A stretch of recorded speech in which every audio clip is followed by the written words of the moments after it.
लोग जो है वो कुछ पॉइंट को देख चुके थे और ये जो है आपका जो वीडियो है वो स्पेशली फॉर फिज़िक्स है। और जो आपका जो जीएस 10,000 जीएस जो आया है खंड शिक्षा अधिकारी और जितने भी एग्ज़ाम अभी तक हो चुके हैं तो इसमें सारे प्रीवियस ईयर को कवर किया गया है। ठीक है, तो आप जैसा कि देख सकते हैं कि सारे विभिन्न एग्ज़ामों में आया है, तो ये स्पेशली प्रीवियस ईयर ही है जिसको वन लाइनर फॉर्म में आपके दिया हुआ है। ठीक है, वन लाइनर में दिया हुआ है। ठीक है, तो आप इसको देख सकते हैं।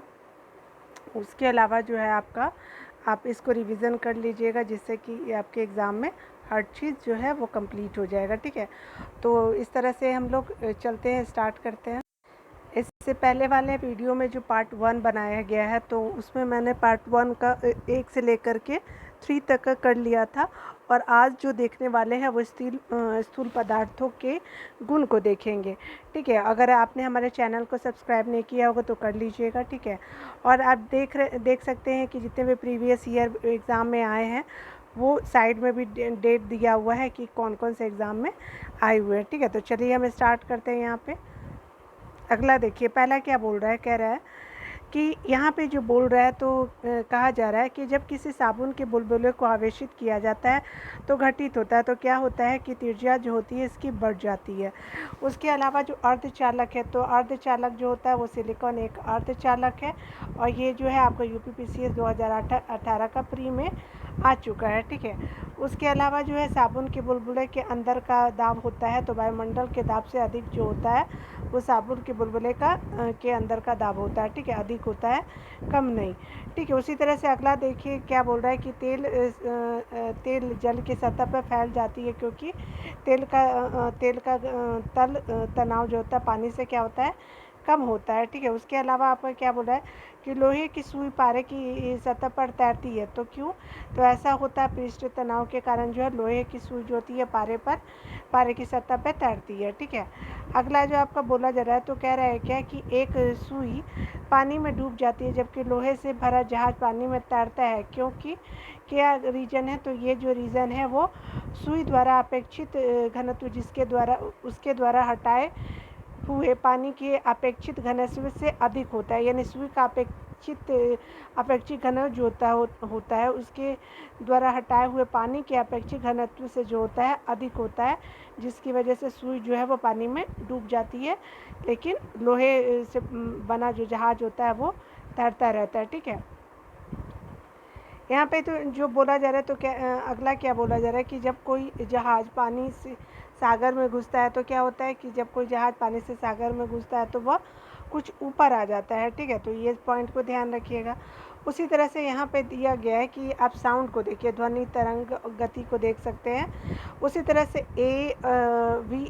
वी डब्ल्यू और वी एस जो है वो देखिए वायु, जल और ध्वनि में इस्पात के ध्वनि के वेग की यहाँ पे बात की जा रही है। यानी आपको बताना है कि सबसे ज़्यादा ध्वनि की वेग किस में और किस में होती है। तो सबसे ज़्यादा किस में होगी? तो इस्पात में होती है, यानी सॉलिड में सबसे ज़्यादा। उसके बाद क्या होता है? लिक्विड में, और उसके ज़्यादा जो होता है आपका गैस में होता है। ठीक है, यानी कहने का मतलब कि सबसे ज़्यादा सॉलिड में, उसके बाद जो है आपका क्या होता है, लिक्विड में होता है, और सबसे कम जो होता है आपका गैस में होता है। ठीक है, तो याद रखिएगा कि सॉलिड, ठीक है, सॉलिड देन लिक्विड और आपका हो जाएगा गैस होता है। ठीक है, तो ये इस तरह से याद रखिएगा, ठोस, द्रव्य और गैस को याद रखिएगा। ठीक है, आगे देखते हैं हम लोग। इसका जो पूछ रहा है तो कह रहा है क्या कि खाद्य फसलों की प्रजाति को विकसित करने की विधि है। तो खाद्य फसलों की प्रजाति को विकसित करने की विधि जो है उसको बोलते हैं जेनिको प्रौद्योगिकी बोलते हैं इसको। ठीक है, ध्वनि का वेग अधिकतम होता है, तो ध्वनि के वेग जो होता है वो इस्पात में अधिकतम होता है। सामान्य परिस्थितियों में वृक्षों की पत्तों की चरमराहट का डेसिमल स्तर कितना होता है, जितना पे हम सुन सकते हैं पत्तों की चरमराहट, तो 20 डेसिमल डीबी होता है। ठीक है, उसी तरह से आपका अगला क्या बोला कि ध्वनि का एक महत्वपूर्ण अभिलक्षण होता है। तो ध्वनि का एक महत्वपूर्ण अभिलक्षण जो होता है उसका तारत्व पर निर्भर करता है। तो ये क्यों होता है? तो आवृत्ति के कारण होता है, आवृत्ति पर निर्भर होता है। ध्वनि के छोटी विभाजनीय ध्वनि इकाई को स्पष्ट करता है, जिसमें प्रत्येक की एक अस्मिता होती है। क्यों होती है? तो ध्वनि ग्राम की अस्मिता होती है। उसके अलावा क्या आपका बोल रहा है, तो कह रहा है कि ध्वनि का अधिकतम होता है। तो जैसे मैं ऊपर बोला है, तो आपका स्टील यानी सॉलिड में दूर संचार के प्रयुक्त तरंगे होती है, तो माइक्रोवेव तरंगे होती है जो सूक्ष्म तरंगे कही जाती है, तो उसके लिए दूर संचार के लिए प्रयोग किया जाता है। उसके अलावा आपका क्या बोल रहा है, तो दूरदर्शन प्रसारणों में ध्वनि संकेतों को प्रेषित करने में प्रयुक्त तकनीक है। तो ये तकनीक जो होते हैं आवृत्ति मॉड्यूलन जो होता है वो ध्वनि संकेतों को प्रेषित करने का तकनीक है एक तरह से। उसके अलावा जो बोला जा रहा है, तो कह रहे हैं क्या कि किसी टीवी सेट को चलाने के लिए रिमोट जो नियंत्रण इकाई द्वारा प्रयोग किए जाते हैं। तो कौन सा चीज़ प्रयोग किया जाता है? तो अवरक्त एवं रेडियो तरंग प्रयोग किया जाता है। उसके अलावा देखिए क्या बोला है कि ध्वनि हानिकारक ध्वनि प्रदूषक कहलाती है। ध्वनि हानिकारक ध्वनि प्रदूषक कहलाती है। तो 80 डेसिबल जो होती है, इससे अधिक जो होती है वो क्या हो जाती है? हानिकारक ध्वनि प्रदूषण कहलाती है। उसके अलावा थर्मस प्लाक में क्या होता है कि लंबे समय तक तरल गर्म या ठंडा रहता है, इसलिए क्योंकि क्या कारण है? तो ऊष्मा की कोई हानि अथवा प्राप्ति नहीं होती है। तो ये कारण क्या है? तो आपका संचालन होता है, संवहन होता है, विकिरण, तीनों के कारण ऐसा होता है। ठीक है। और अगला बोल रहा है कि ठोस और गैस दोनों माध्यम में चलती है। तो कौन? तो ध्वनि चलती है। ठीक है। और आपका सबसे ज़्यादा प्रकाश का जो होता है वो आपका निर्वात में चलती है। ठीक है। उसी तरह से पूछा जा रहा है कि ध्वनि जो होता है वो तरंगे नहीं चलती है। तो निर्वात में नहीं चलती है, लेकिन प्रकाश चलता है। सबसे ज़्यादा प्रकाश तरंगे जो होती है वो निर्वात में ही होती है। ठीक है।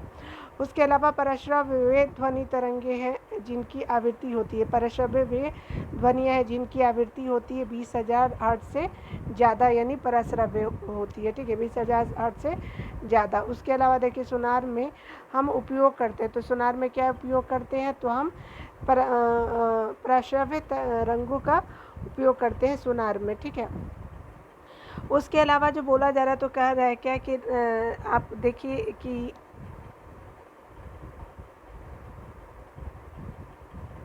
कह रहा है क्या कि नज़दीक आती रेलगाड़ी की सीटी की आवाज़ बढ़ती जाती है, जबकि दूर जाने पर रेलगाड़ी की सीटी घटती जाती है। ठीक है।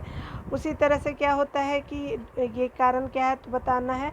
तो यह प्रपंच जो होता है उदाहरण है। तो किसका उदाहरण है? तो ये डॉपलर प्रभाव का उदाहरण है। ठीक है। उसके अलावा आपका क्या बोल रहा है कि ध्वनि का वेग अधिकतम होता है। ध्वनि का वेग हमने अभी देखा है धातु में ज़्यादा होता है, क्योंकि धातु ठोस वस्तु है। ठीक है। उसके अलावा जो है स्पष्ट रूप से प्रतिध्वनि सुनने के लिए परावर्तित सतह और सुनने वाले के मध्य कम से कम कितनी दूरी होनी चाहिए? तो ये होनी चाहिए 16.5 मीटर की दूरी होनी चाहिए।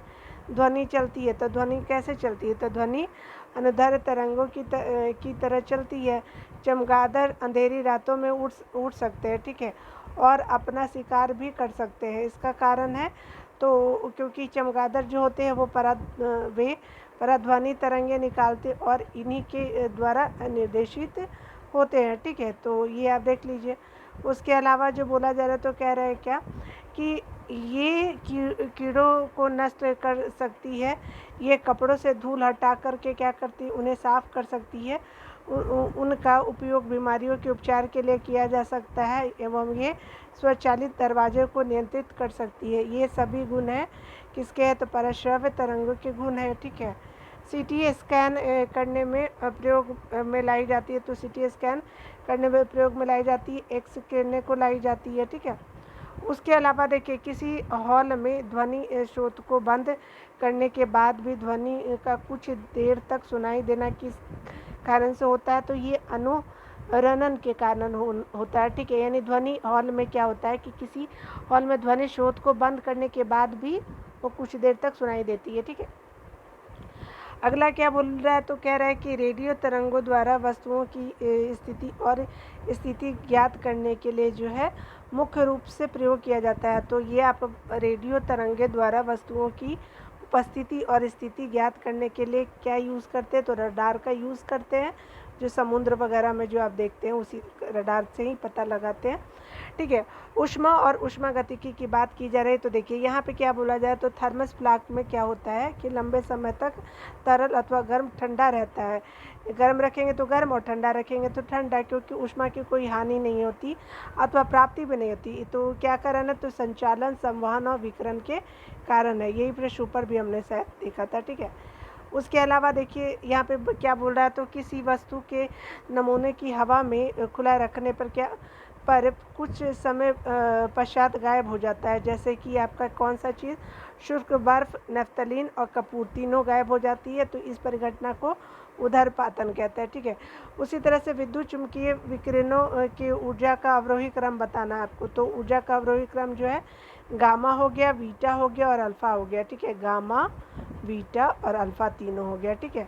अगला देखिए क्या बोल रहा है कि जब सीले बिस्कुटों को थोड़ी देर के लिए फ्रिज के अंदर रखा जाता है तो वे कुरकुरे हो जाते हैं। ऐसा क्यों होता है, क्योंकि फ्रिज के अंदर आर्द्रता कम होती है और इसलिए अतिरिक्त नमी अवशोषित हो जाती है, ठीक है। आर्द्रता कम होती है इसलिए अतिरिक्त नमी अवशोषित हो जाती है। उसी तरह से अगला देखिए क्या बोल रहा है कि गीले कपड़ों जो होते हैं सबसे जल्दी सूख जाते हैं। क्यों, क्योंकि 20% जो होते हैं वो आर्द्रता होती है और 60% 60 डिग्री सेल्सियस जो तापमान होता है, ठीक है, प्रतिशत नहीं है, ठीक है ना। उसके अलावा देखिए कि रेफ्रिजरेटर में खाद्य पदार्थ ताज़ा रखने हेतु सुरक्षित तापमान है। तो रेफ्रिजरेटर में 4 डिग्री सेल्सियस पे जो है वो आपका क्या है कि सुरक्षित रख सकते हैं खाद्य पदार्थों को। उसी तरह से आपका क्या बोल रहा है, तो गर्मियों में सफ़ेद कपड़े पहनना ज़्यादा आरामदेह है, क्योंकि वे अपने ऊपर पड़ने वाले सारी ऊष्मा को परावर्तित कर देते हैं, ठीक है। अगला देखिए क्या बोल रहा है, शीतकाल में जब झील की ऊपरी सतह पर पानी बर्फ में बदल जाता है और फिर भी जलीय जंतु जीवित रहते हैं। क्यों होता है ऐसा, तो ऊपर जैसे देखिए ये जो आपका बर्फ़ बन गया, नीचे मछलियाँ हैं कि मछलियाँ जो है वो ज़िंदा ही रहती है, ठीक है। ये जमा होता है क्यों, क्या होता है इसके कारण, पानी का घनत्व होता है जो 4 डिग्री सेल्सियस जो होता है पर सबसे अधिक होता है, जिससे बर्फ़ की ऊपरी सतह के नीचे पानी रहता है, ठीक है। और क्या, बर्फ़ के ऊपरी सतह तक तो आपके क्या होता है, पानी बर्फ़ रहता है, लेकिन नीचे जो होता है पानी रहता है, ठीक है। नीचे वाला एरिया नहीं जमता है, ठीक है। यदि जल का आयतन जो जल का तापमान है 9 डिग्री सेल्सियस से गिर कर के क्या हो जाए कि 3 डिग्री सेल्सियस कर दिया जाए तो जल का आयतन क्या होगा, पहले क्या होगा कि घटेगा और बाद में बढ़ेगा, ठीक है, याद रखिएगा। जब किसी बोतल में बोला जा रहा है कि पानी भरा जाता है तो उसे जमने दिया जाता है तो बोतल टूट जाती है। क्यों ऐसा होता है, तो पानी जमने पर फैलता है, ठीक है, ऐसा इसीलिए होता है, ठीक है। अगला देखिए क्या बोला, तो मनुष्य आर्द्रता और गर्मी से परेशान अनुभव करता है, क्योंकि इसका कारण है, तो इसका कारण जो है वो पसीना आर्द्रता के कारण वाष्पित हो जाता है। पसीना जो होता है आर्द्रता के कारण क्या हो जाता है, वाष्पित हो जाता है। उसके अलावा आपका क्या बोल रहा है कि गर्मी के मौसम में एक पंखा आराम का बोध कराता है, क्योंकि हमारा पसीना जो होता है अधिक गति से वाष्पित हो जाता है, ठीक है। अगला देखिए क्या है, शीशे की छड़ जब भाप में रखी जाती है तो इसकी लंबाई क्या होती है, बढ़ जाती है, परंतु उसकी चौड़ाई अव्यवस्थित होती है, ठीक है। अगला देखिए क्या है, अधिक गंभीर ज्वालक पैदा होते हैं। तो अधिक गंभीर ज्वालक पैदा होते हैं, भाप से अधिक ज्वालक पैदा होता है, अधिक ज़्यादा जलन करता है। ऊष्मा का सर्वाधिक उत्तम चालक है। तो जल जो है ऊष्मा का सर्वाधिक उत्तम चालक है, बेस्ट कंडक्टर है। उसी तरह से जब बर्फ़ पिघलता है तो क्या होता है, तो इसका आयतन घटता है। उसके अलावा देखिए क्या हो रहा है कि जब एक लोहे की गेंद को गर्म किया जाए तो सर्वाधिक प्रतिशत वृद्धि होगी। तो किस चीज़ की सर्वाधिक प्रतिशत वृद्धि होगी, तो आयतन की सर्वाधिक प्रतिशत वृद्धि होगी। उसके अलावा देखिए बादल आच्छादित रातें जो होती है स्वच्छ आकाश वाली रातों से अधिक गर्म होती है, ठीक है, बादल वाली रातें, ठीक है, क्योंकि बादल जो होता है पृथ्वी तथा हवा से ऊष्मा का विकिरण रोकता है। यानी बादल जो होता है पृथ्वी और तथा हवा से ऊष्मा का विकिरण रोकता है, ठीक है। अगला देखिए, रेफ्रिजरेटर में थर्मोस्टेट कार्य करता है। तो रेफ्रिजरेटर में थर्मोस्टेट कार्य करता है एक समान तापमान को बनाए रखना। अगला देखिए क्या बोला जा रहा है, तो यदि एक चाय के प्याले में चाय को 90 डिग्री सेल्सियस से लेकर 80 डिग्री सेल्सियस तक ठंडा होने के बाद आपका क्या होता है, 1 मिनट तक समय लगता है। ठीक है, आपका 90 डिग्री सेल्सियस से लेकर 81 डिग्री तक ठंडा होने में ठीक 1 मिनट का समय लगता है। तो उसी प्रकार 70 से 60 डिग्री सेल्सियस पर ठंडा होने में समय लगेगा, ठीक 1 ही मिनट लगेगा। ठीक है, क्योंकि दोनों का अंतर तो सेम ही है।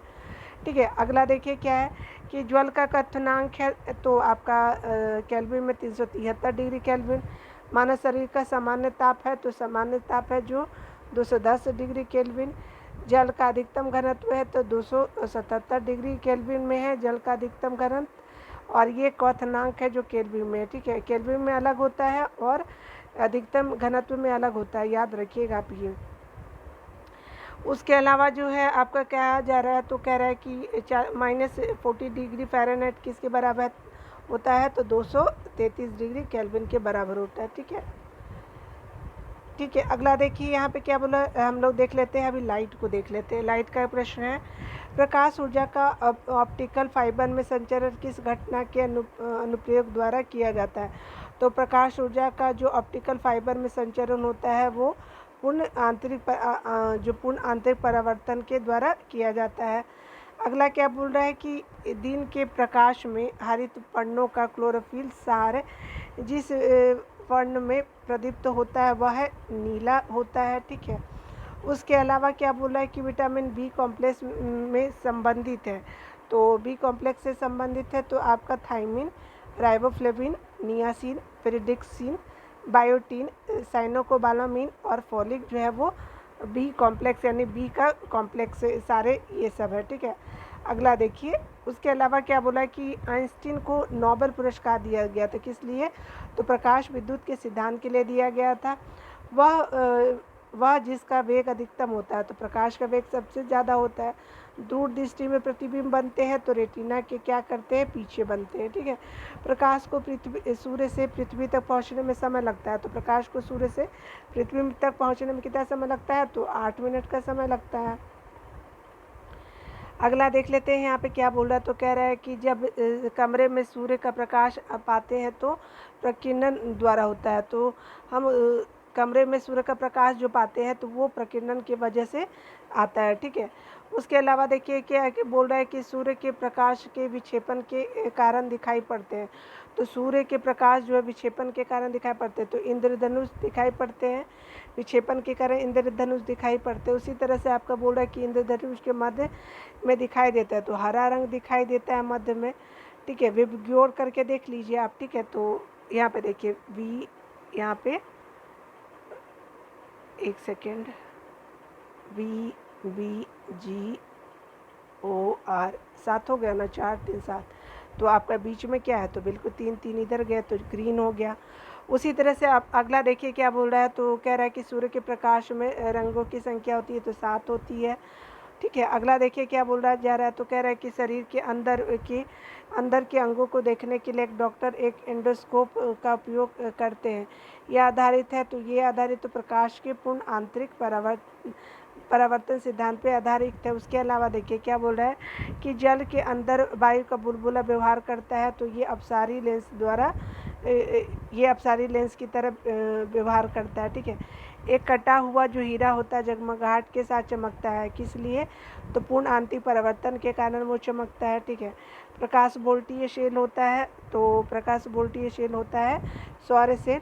ठीक है, उसके अलावा देखिए हमारे जो मानव की सामान्य स्वस्थ आँखों के लिए स्पष्ट जो दृष्टि न्यूनतम दूरी मानी गई है तो 25 सेंटीमीटर मानी गई है।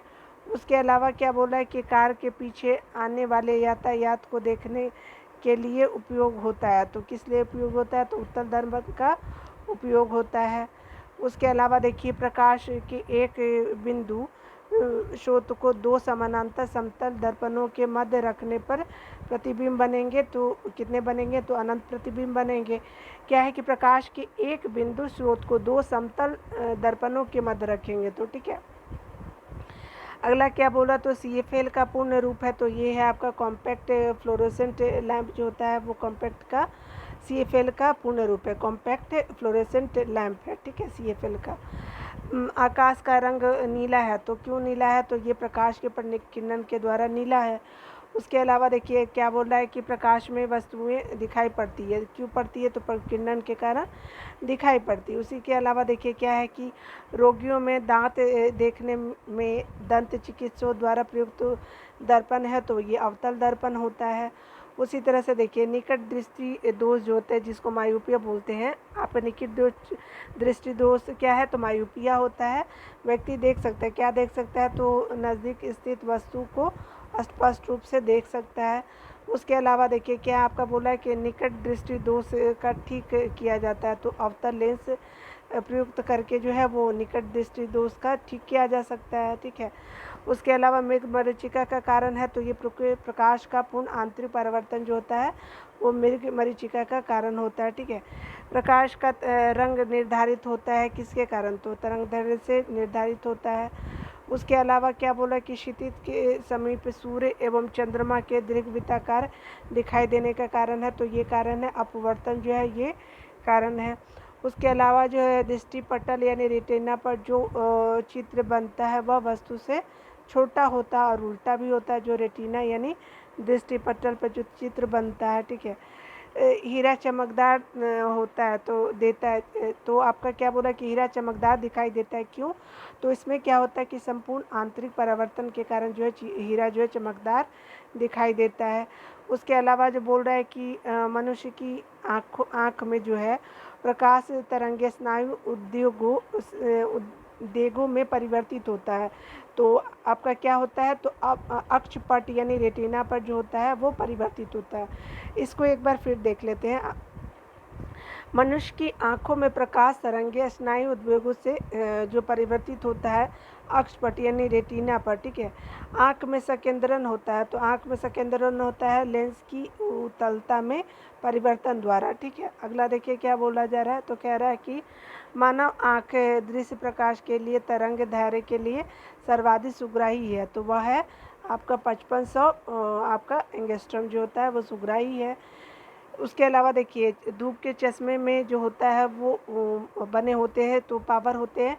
धूप के चश्मे में कितने पावर है, तो 0 डायोप्टर पावर होते हैं, क्योंकि जानते हैं चश्मे को डायोप्टर में ही मेज़र करते हैं। उसके अलावा क्या बोल रहा है कि खतरे के संकेतों के लिए लाल प्रकाश का प्रयोग जो है वो क्या करते हैं, किया जाता है। और ये क्यों किया जाता है, तो आपका क्योंकि जो है वो इसका प्रकीर्णन सबसे कम होता है, इसीलिए हम लोग जो है खतरे के संकेतों के लिए लाल प्रकाश का प्रयोग करते हैं, ठीक है। अगला देखिए धूप से बचने के लिए छाते में रंग संयोजन होता है, तो ऊपर उजला होता है, नीचे काला होता है, ठीक है। अगला देखिए क्या बोल रहा है, तो कह रहा है क्या कि प्रकाश का रंग निर्धारित होता है किसके कारण, तो तरंग लंबाई द्वारा जो होते हैं प्रकाश का रंग निर्धारित होता है, ठीक है। उसके अलावा प्रसारी विश्व की संकल्पना आधारित है, तो प्रसारी विश्व की संकल्पना जो है डॉप्लर प्रभाव डॉपलर प्रभाव पर आपका जो है वो आधारित है, ठीक है, प्रसारी विश्व की संकल्पना। उसी तरह से अगला क्या बोल रहा है कि सूर्यास्त और सूर्योदय के समय सूर्य के लाल होने के कारण है, तो प्रकाश का प्रकीर्णन है। अगला क्या बोला कि खगोलीय दूरदर्शी से बना प्रतिबिंब होता है, तो ये काल्पनिक और बड़ा होता है। खोज बत्ती में दर्पण जो प्रयुक्त होता है वह है, तो खोज बत्ती में जो यूज़ करते हैं वो आपका अवतल दर्पण होता है, जिसको नतोदर दर्पण भी कहते हैं, ठीक है। उसके अलावा आँख की सुग्राहता सबसे अधिक होती है, तो किस में होती है, तो पीला और हरा जो होता है वाई जी जो होता है उसमें आँख की सुग्राहता सबसे अच्छी मानी जाती है, ठीक है, आराम से देख पाता है। अगला देखते हैं हम लोग थोड़ा।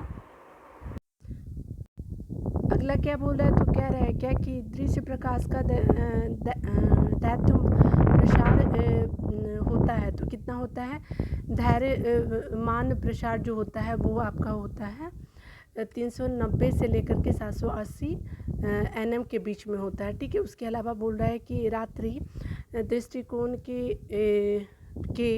कैमरे में प्रयोग नहीं किया जा सकता है, तो आपका क्या नहीं प्रयोग किया जा सकता है, तो वस्तुओं के एक्स किरण विकिरण का प्रयोग नहीं किया जा सकता है। किसी तारे का रंग दर्शाता है, तो ये दर्शाता है उसका ताप को, तारे का रंग दर्शाता है। ठीक है, उसके अलावा देखिए कि जब प्रकाश एक माध्यम से दूसरे माध्यम में जाता है तो अपरिवर्तित होता है रहता है। तो क्या अपरिवर्तित होता है? तो आवृत्ति जो होता है अपरिवर्तित होता है। उसके अलावा आपका क्या बोल रहा है? तो कह रहा है क्या कि आपका जो है सूर्य, पूर्ण सूर्य ग्रहण के दौरान जो है आप देखेंगे कि सूर्य को सीधे देखने से आँखों में अपवर्तनीय जो होती है क्षति हो जाती है। ठीक है, यानी आँखें खराब हो जाती है।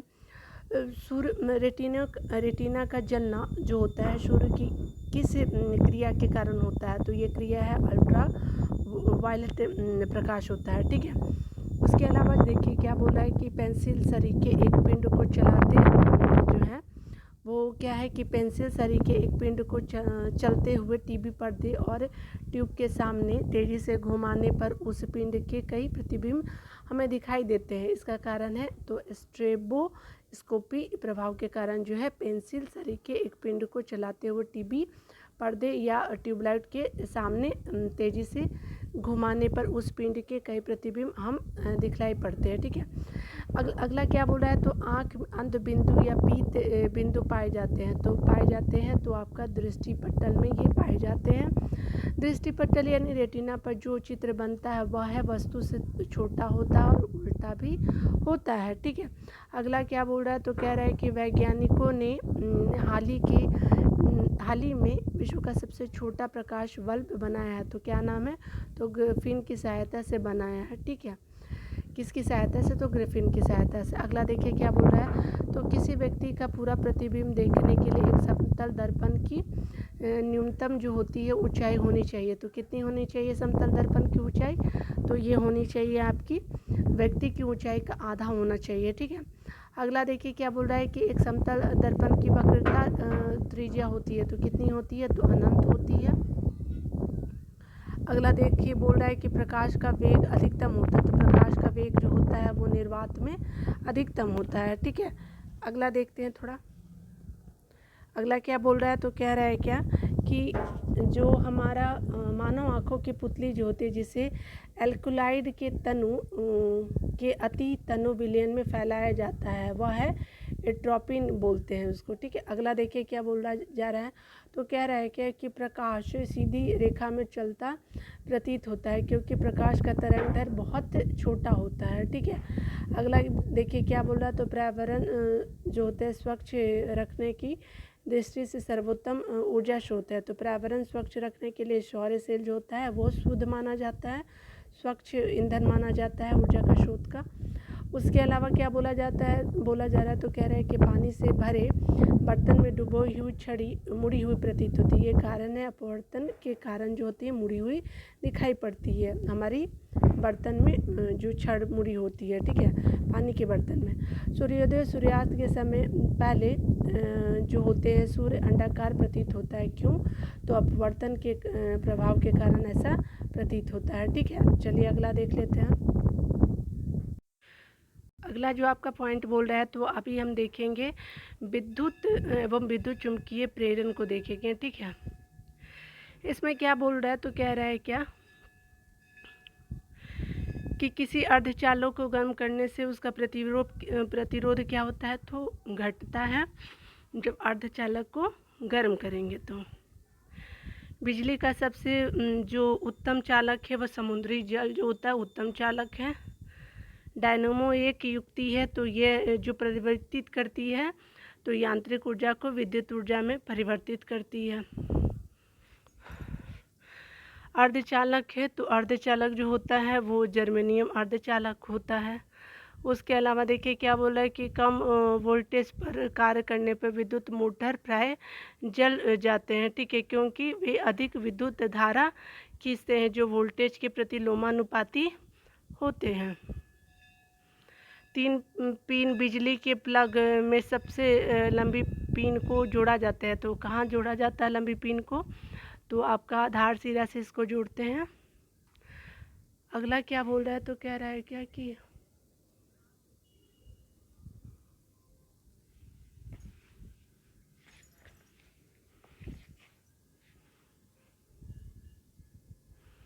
अगला क्या बोल रहा है? तो कह रहा है कि जब जब टीवी का स्विच ऑन किया जाता है तो क्या होता है, तो आपका शव और दृश्य दोनों एक साथ शुरू होते हैं, ठीक है। यानी जब टीवी ऑन करते हैं तो आप क्या देखते हैं, तो शव भी और दृश्य दोनों एक साथ शुरू होते हैं। ट्रांसफार्मर प्रयुक्त होते हैं, तो ये प्रयुक्त होते हैं एसी वोल्टेज का उपचयन और अपचयन करने के लिए ट्रांसफार्मर प्रयुक्त होते हैं।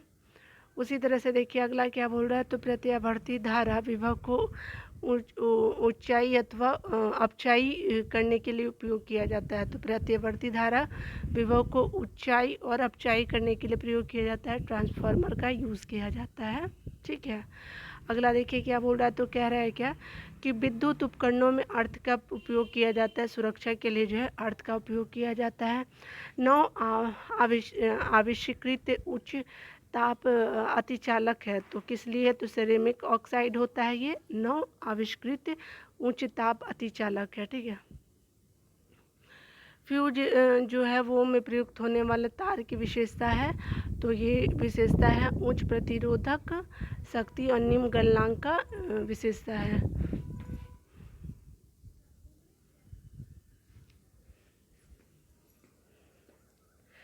अगला क्या बोल रहा है, तो कह रहा है क्या कि यहाँ पे कहा जा रहा है कि उसमें बहुत अच्छा चालक है, तो उसमें बहुत अच्छा चालक है, पारा का बहुत अच्छा चालक है। उसके अलावा कहा जा रहा है कि किसी अर्धचालक का प्रतिरोध गर्म करने पर क्या होता है, तो ये क्या होता है, घटता है कि बढ़ता है, तो ये घटता है। अर्धचालक का प्रतिरोध गर्म करने पर घटता है। और आपका बोला जा रहा है कि विद्युत का सबसे अच्छा चालक है, तो आपका चांदी सबसे अच्छा चालक है, ठीक है। चलिए अगला देख लेते हैं। अगला जो बोल रहा है, तो कह रहा है क्या कि एक युक्ति जो इलेक्ट्रिकल ऊर्जा को यांत्रिक ऊर्जा में बदलती है, तो वो मोटर होता है जो इलेक्ट्रिकल ऊर्जा को यांत्रिक ऊर्जा में बदलती है। सिलिकॉन एक जर्मेनियम है, तो सिलिकॉन एवं जर्मेनियम है, तो सिलिकॉन एवं जर्मेनियम जानते हैं कि क्या है, अर्धचालक होते हैं। घरों में लंबे पंखे, बल्ब, ट्यूब आदि लगे होते हैं, तो किस श्रेणी में लगे होते हैं, तो ये समानांतर क्रम में लगे होते हैं, ठीक है। श्रेणी क्रम में नहीं, समानांतर क्रम में जो होते हैं घर में पंखे, बल्ब और ट्यूब लगे होते हैं। उसी के अलावा देखिए अगला क्या बोल रहा है, तो आपस में जुड़े दो आवेशित वस्तुओं के बीच विद्युत धारा नहीं प्रभावित होती है। क्यों नहीं प्रभावित होती है, तो प्रवाहित होती है, तो ये कारण है कि यदि वे समान विभव होगा तो नहीं प्रवाहित हो पाएगी। यदि किसी अति चालक द्वारा प्राप्त अधिकतम ताप होता है, तो 133 केल्विन अधिकतम ताप होता है। ट्रांजिस्टर का एक महत्वपूर्ण भाग है, तो ट्रांजिस्टर किसका महत्वपूर्ण भाग है, तो आपका जर्मेनियम का महत्वपूर्ण भाग है। उसके अलावा देखिए चुंबकत्व को देख लेते हैं। चुंबकत्व जो होता है वो चुंबक द्वारा आकर्षित नहीं होता है, जो आपका अल्मुनियम जो है वो नहीं आकर्षित होता है चुंबक द्वारा। कुंडली कॉइल में टर्नर्स की संख्या बढ़ाने से जो होती है चुंबकीय क्षेत्र की शक्ति क्या होती है, घटती है। यानी कुंडली यानी कॉइल में टर्नर्स की संख्या बढ़ाने से चुंबकीय क्षेत्र की शक्ति घटती है, ठीक है। यदि किसी चुंबक को बराबर लंबाई के 2 टुकड़ों में काट दिया जाए तो क्या होगा, तो दोनों टुकड़े समान चुंबक की तरह कार्य करेंगे, ठीक है। तो ये समान चुंबक की तरह कार्य करेंगे। उसके अलावा देखिए क्या है कि आपका कह रहा है कि नाभिकीय भौतिकी को देख लेते हैं, ठीक है। कुछ पॉइंट है इसमें, तो विविध को आगे देखेंगे। चलिए इसको आज ख़त्म ही कर लेते हैं थोड़ा सा। अगला क्या बोल रहा है, तो कह रहा है कि नाभिकीय रिएक्टर में मंदक के रूप में प्रयोग किया जाता है, तो ग्रेफाइट का मंदक के रूप में प्रयोग करते हैं। न्यूक्लियर रिएक्टरों में भी मंदक और प्रशीतक दोनों ही तरह प्रयोग किया जाता है, तो प्रशीतक भी यूज़ कर सकते हैं, विमंदक के रूप में भी कर सकते हैं, तो भारी जल का यूज़ करते हैं। उसके अलावा क्या बोला है, तो कह रहा है क्या कि प्राकृतिक यूरेनियम जिसमें कि रेडियोधर्मी यूरेनियम 235 आइसोटोप का घटक कृत्रिम रूप से बढ़ाया जाता है, तो ये होता है आपका समृद्ध यूरेनियम होता है, ठीक है। अगला देखिए क्या है, अगला बोला है कि सितारों में जो है अक्षय ऊर्जा स्रोत है, तो अक्षय ऊर्जा स्रोत है हाइड्रोजन का हीलियम में परिवर्तन जो होता है सितारों में अक्षय ऊर्जा के स्रोत कहे जाते हैं, ठीक है। हाइड्रोजन से हीलियम, ठीक है। सूर्य की ऊर्जा उत्पन्न होती है, तो सूर्य की ऊर्जा उत्पन्न होती है संलयन, नाभिकीय संलयन द्वारा उत्पन्न होती है, ठीक है। पर सौर ऊर्जा उत्पन्न होती है, तो सौर ऊर्जा उत्पन्न होती है ये भी नाभिकीय आपका संलयन ही हो जाएगा, ठीक है ना। चलिए अगला देख लेते हैं।